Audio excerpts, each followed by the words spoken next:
Mia, can I ask you something? Of course, Alex. What's on your mind? Tomorrow is my first day at the International Photography Club. That's great. I remember how excited you are when you got accepted. I was excited until this morning. What happened? I received a message from the club leader. He said that everyone has to introduce themselves in English. The moment I read that message, I started feeling nervous. Why? Introducing yourself isn't difficult. It is for me. Whenever someone asks me to introduce myself, I forget everything. Even the easiest sentences disappear from my mind. That's completely normal. Most English learners feel exactly the same way. The good news is, it's much easier than you think. I hope you're right, because I really don't want to embarrass myself. You won't. We'll practice together today. By tomorrow, you'll feel much more confident. Really? Absolutely. Let's start with the most important question. What's your name? That's easy. Myself, Alex. There it is. That's the first mistake. Really? I've been saying that for years. Many learners do, but native English speakers usually don't say myself, Alex. Instead, they say my name is Alex or simply I'm Alex. Both are correct. So, myself, Alex, isn't natural? Exactly. It's understandable, people will know what you mean, but it doesn't sound natural.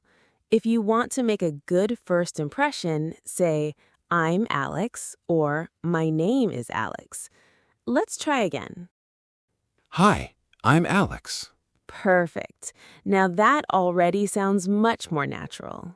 I can't believe I've been making that mistake for so long. Don't worry about the past. The important thing is that now you know the correct way. Everyone makes mistakes while learning. That's true. What's next? After telling someone your name, they usually ask, where are you from? How would you answer? I'm from India. Excellent. That's a perfect answer. Now let's make it a little longer. Tell me which city you're from. I'm from Delhi. Very good. Now here's something useful. Sometimes people also say, I live in Delhi. Do you know the difference? Not really. I thought they meant the same thing.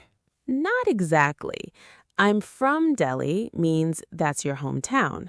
I live in Delhi means that's where you live now. Sometimes they're the same, sometimes they're different.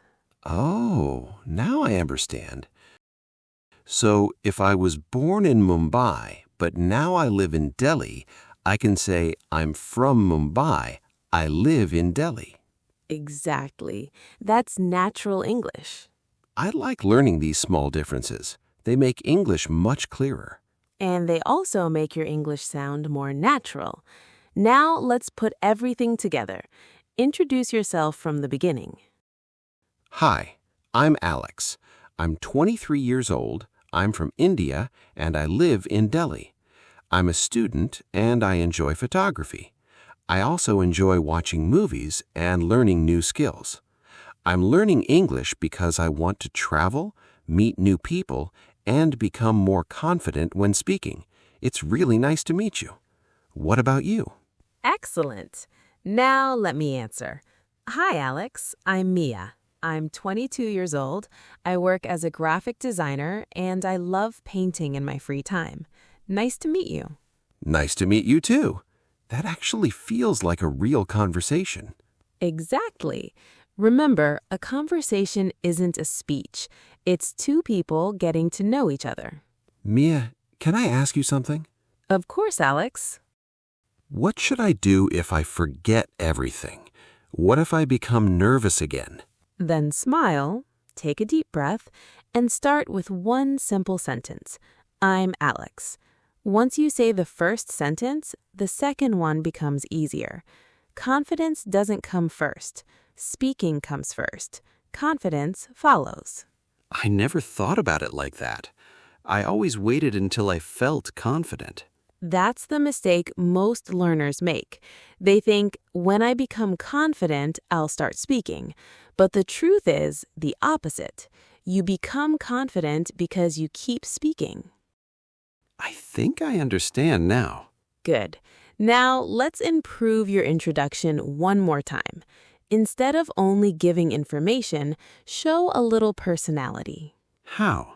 For example, instead of saying, I enjoy photography, you can say, I'm always looking for beautiful sunsets to photograph. Can you hear the difference? Yes, it sounds more interesting. Exactly. People remember details, not lists. Try another one. Instead of saying, I like movies, I can say, I love watching adventure movies on weekends. Perfect. Now it sounds like you're sharing something about yourself, not reading from a textbook. I think I finally understand. Introducing yourself isn't about speaking a lot. It's about helping people know who you are. Exactly. Now let's fix another common mistake. Suppose someone asks, where do you live? How would you answer? I am living in Delhi. That's correct, but in everyday conversation, native English speakers usually say, I live in Delhi. It's shorter and more natural. So, I live in Delhi is better. Yes, simple English is often the best English. Don't make your sentences more difficult than they need to be. That's interesting. I always thought longer sentences sounded smarter. Not really. Clear communication is much more important than complicated grammar. I wish someone had told me that earlier. Well, now you know, and that's what matters. Can I ask one last question? Of course. What should I do if I make a mistake while introducing myself?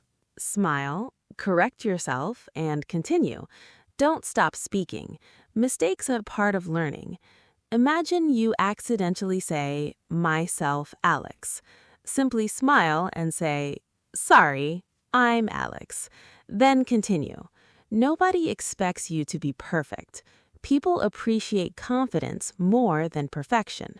I think that's been my biggest problem. I've always been afraid of making mistakes. And today, you've already made several mistakes. Thanks for reminding me. But look at you now. You corrected every single one. That's progress. You're right. I already feel much more confident than I did this morning. Good. Because tomorrow, you won't just introduce yourself, you'll make your first impression. And first impressions are easier when you're simply being yourself. Then let me try one final practice before tomorrow? Go ahead, Alex. I'm listening. All right, Mia. Here we go. Hi, I'm Alex. I'm 23 years old. I'm from India, and I live in Delhi. I'm a student, and I enjoy photography. One of my favorite hobbies is taking pictures of sunsets because every sunset looks different. I also enjoy watching movies and learning new skills. I'm learning English because I want to travel, meet new people, and communicate confidently with people from different countries. It's really nice to meet you. What about you? Alex, that was fantastic. You sounded natural, confident, and friendly. Most importantly, you sounded like yourself. Really? I can't believe I was so nervous this morning. That's because you've been thinking about perfect English. Instead, you should focus on clear English. People don't expect perfection. They just want you to understand you. I think I finally understand the difference. Exactly. Now, let me give you 3 simple tips you'll always remember. I'm listening. Tip number 1. Smile before you start speaking. A smile makes you look friendly and helps you feel more relaxed. That sounds easy enough. Tip number 2. Speak slowly. Many learners think speaking fast sounds fluent. Actually, speaking clearly sounds much more confident. I always try to speak too fast because I'm afraid someone will interrupt me. Don't rush. Take your time. There's nothing wrong with speaking slowly. I'll remember that. What's the last tip? Enjoy the conversation. Don't think, I have to impress everyone.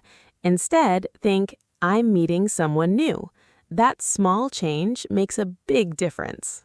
I like that. It feels much less stressful. Exactly. English is a language, not an exam. It's a way to connect with people. Can I ask one final question? Of course. What if someone asks me something I don't understand? That's easy. You can politely say, could you repeat that, please? Or, could you speak a little more slowly? Those are useful phrases that even fluent English speakers use. So I don't have to pretend I understood everything. Never pretend. It's always better to ask politely than to answer the wrong question. That takes a lot of pressure off. Good. Now let's do one last challenge. Imagine we've just met for the very first time. Ready? Ready. Hi, nice to meet you. Could you tell me a little about yourself? Hi, I'm Alex. I'm 23 years old. I'm from India and I live in Delhi. I'm a student and I enjoy photography. I love taking pictures of nature, especially sunsets. I'm also learning English because I want to travel, make friends from different countries, and become more confident when speaking. It's great to meet you. What about you? Wonderful. That introduction feels friendly, natural, and easy to understand. You didn't memorize a speech. You simply talked about yourself. That's exactly what a good introduction should sound like. Thank you for helping me today, Mia. I learned much more than just English. And what did you learn? I learned that making mistakes isn't embarrassing. Giving up is. As long as I keep speaking, I'll keep improving. That's a perfect mindset. And to everyone watching, here's a little challenge. Introduce yourself in English using today's lesson. Tell us, what's your name? Where are you from? What do you do? What are your hobbies? And why are you learning English? Don't worry about being perfect. Just be yourself. Every sentence you write is another step toward becoming a confident English speaker. Thanks for practicing with us today. We'll see you in the next lesson with another real-life English conversation. Take care, keep practicing, and most importantly, never be afraid to speak English. See you next time. Don't forget to like and subscribe to this channel.